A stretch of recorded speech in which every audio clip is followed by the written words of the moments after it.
Cabinet భేటీ ముగిసిన అనంతరం మంత్రి పొన్నం ప్రభాకర్ మాట్లాడుతున్నారు. లైవ్ చూద్దాం. డిసెంబర్ 9 నుండి అమలు చేసి ముందుకు తీసుకుపోయే ప్రయత్నం చేస్తాం. ఇందుకు సంబంధించి కొంత ఇండస్ట్రియల్ సైడ్ కానీ ఎకనామిక్ సంబంధించినటువంటి ఇష్యూస్ లో ఉన్నటువంటి అనుభవజ్ఞులను కానీ ఇతరత్ర అందరూ కూడా ఇందులో సలహా మండలి ఏర్పాటు చేసుకొని గ్రోత్ ఏ విధంగా మనం వేగవంతం చేసుకోవాలి. ఎందుకంటే నార్మల్ గా తెలంగాణ రాష్ట్రం ఏర్పడ్డ నాటి నుంచి ఇవాళ చూస్తేనే 4 ఇంతల గ్రోత్ ఉంది. ఇలా మనం 200 బిలియన్ డాలర్లతోటి మనం ముందుకు పోతా ఉన్నాం. ఇప్పుడు తెలంగాణ ఆర్థిక పరిస్థితి 200 బిలియన్ డాలర్లతో ఉంది. దేశం మొత్తంలో 4 ట్రిలియన్లు ఉన్నాం.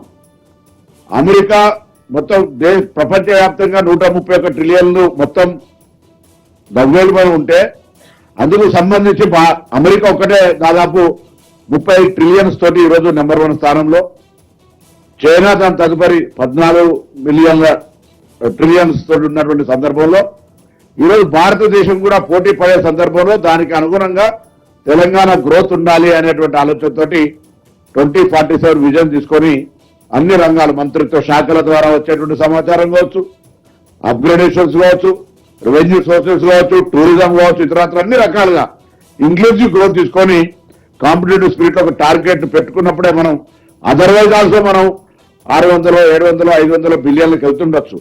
కానీ $1 ట్రిలియన్ పోవాలనే టార్గెట్ పెట్టుకొని రేవంత్ రెడ్డి గారి ఆలోచన, కాంగ్రెస్ ప్రభుత్వ ఆలోచన, కేబినెట్ ఆలోచన ప్రకారంగా ఇలా నిర్ణయం తీసుకోవడం జరిగింది.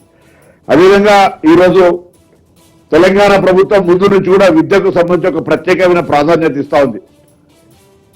గత విద్యా సంవత్సరం ప్రారంభక ముందు అమ్మ ఆదర్శ పాఠశాలల పేరు మీద విద్యా వ్యవస్థను మారుస్తూ ఇన్ఫ్రాస్ట్రక్చర్ క్రియేట్ చేస్తూ ఉద్యోగస్తుల టీచర్ల బదిలీలు చేస్తూ ప్రమోషన్లు ఇచ్చు కొత్త నియామకాలు చేపట్టే కార్యక్రమంతో పాటుగా అనేకమైనటువంటి కార్యక్రమాలకు గురుకులాల వాళ్ళకు సంబంధించినటువంటి బెస్ట్ ఛార్జీలను పెట్టడం కావచ్చు, కాస్మెటిక్ కావచ్చు.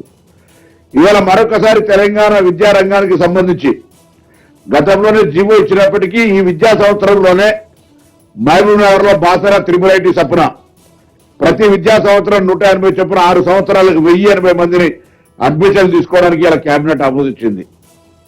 అదేవిధంగా గ్రామీణ ప్రాంతమైనటువంటి హుస్నాబాద్ లో శాతవాహన యూనివర్సిటీ కింద 4 కోర్సులకు గాను 60 చొప్పున 240 అడ్మిషన్లు ఈసీఈ, అదేవిధంగా కంప్యూటర్ సైన్స్, ఐటీ, అదేవిధంగా ఆర్టిఫిషియల్ ఇంటెలిజెన్స్ 4 కోర్సులకు సంబంధించి 60 సీట్లతోటి 240 ఇంటెక్ తోటి జరిగే కౌన్సిలింగ్ లోపల సీట్లు తీసుకోవడం జరుగుతోంది ఇంజనీరింగ్ సంబంధించి. దాంతో పాటుగా కరీంనగర్ హెడ్ క్వార్టర్లో ఉన్నటువంటి శాతవాహన ఇంజనీరింగ్ కాదు. ఎందుకంటే 10 సంవత్సరాలుగా యూనివర్సిటీలు నిర్వీర్యం అయిపోయి ఒక కొత్త విద్యా సంస్థ రానటువంటి పరిస్థితులలో కనీసం వైస్ ఛాన్సలర్ నియమించుకోలేనటువంటి పరిస్థితులలో ఆనాడు శాతవాహన యూనివర్సిటీ 200 ఎకరాల మా ప్రభుత్వ హయాంలో జరిగింది అన్నాడు రాజశేఖర రెడ్డి గారు ముఖ్యమంత్రిగా ఉన్నాడు.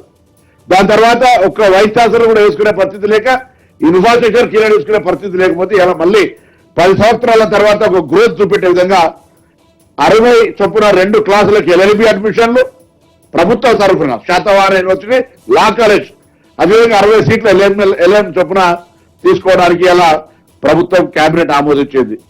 దీంతో పాటుగా ఇంకొక వైద్య రంగానికి సంబంధించి పద్మశ్రీ అవార్డు గ్రహీత మనకి ఇప్పటికే ఎంఎన్జీ హాస్పిటల్ కు సంబంధించిన ఇన్ఫ్రాస్ట్రక్చర్ రాష్ట్ర వ్యాప్తంగా దేశవ్యాప్తంగా క్యాన్సర్ పేషెంట్స్ పెరుగుతున్న సందర్భంగా మనకు ఒక క్యాన్సర్ పేషెంట్లకు సంబంధించి పద్మశ్రీ అవార్డుగా ప్రపంచ ప్రఖ్యాత అయినటువంటి నోరి దత్తాత్రేయ గారిని తెలంగాణ ప్రభుత్వం అడ్వైజర్ గా నియమించుకొని రాబోయే కాలంలో క్యాన్సర్ నివారణకు చర్యలు జిల్లా కేంద్రాల దాకా ఏ విధంగా తీసుకెళ్లాలి, అదేవిధంగా రాష్ట్ర స్థాయిలో ఉన్నటువంటి ఎంఎన్జీ హాస్పిటల్తో పాటుగా ఎదురు వారి గతంలో బస్సు తారం కావచ్చు, లేదా ప్రపంచవ్యాప్తంగా దేశవ్యాప్తంగా అనేకమైనటువంటి సలహా సూచనలు అనుభవం ఉన్నటువంటి వ్యక్తిగా వారిని ఈరోజు తెలంగాణ ప్రభుత్వం క్యాన్సర్ నివారణకు తీసుకోవాల్సిన చర్యలు ప్రభుత్వానికి మార్గదర్శకత్వం ఇవ్వడానికి సంబంధించి Telangana cancer prevention and then treatment అనేటువంటి కాన్సెప్ట్ లోపల వారిని అడ్వైజర్ గా నియమించుకుంది. అందులో భాగంగా ఇప్పటికే ఎంఎన్జీ హాస్పిటల్ ఏదైతే ఉందో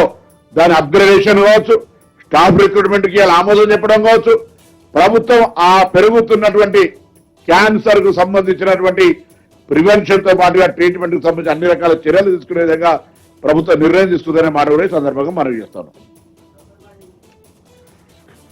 ఈ రోజే కోర్టు హియరింగ్ అయిపోయి రిజర్వ్ చేసింది కాబట్టి ఆ అంశం యొక్క ప్రస్తావన చేయలేదు. కోర్టు తీర్పు ప్రకారంగా కార్యక్రమం కొనసాగుతుంది.